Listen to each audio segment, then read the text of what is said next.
నా భక్తులు ప్రభువు స్వరము స్తుతించబడును గాక. నేను అరుణ్ పిఎస్ మడ్కిని.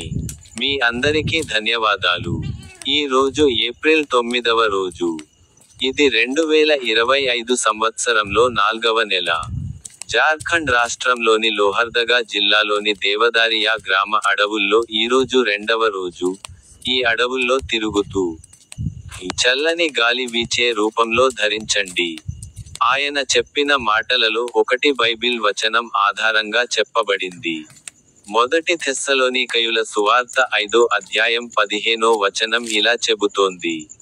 ఎవరో ఎవరికి కీడుకు ప్రతి కీడు చేయకుండా చూచుకొనుడి. మీరు ఒకరి ఎడల ఒకరు మరియు అందరి ఎడలను ఎల్లప్పుడూ మంచిని అనుసరించుచుండుడి. చిన్న అర్థాలు. ఈ వచనం మనకు ఇలా బోధిస్తుంది. ప్రతీకారం తీర్చుకోవడం మానుకోండి. ఎవరైనా మనతో చెడుగా ప్రవర్తించినప్పుడు, మనం కూడా తిరిగి వారితో చెడుగా ప్రవర్తించకూడదు. ఎల్లప్పుడూ మంచి చేయండి. ఇతరులు మనతో ఎలా ప్రవర్తించినా, మనం వారికి నిరంతరం మంచి చేయాలి. అందరికీ మంచి చేయండి.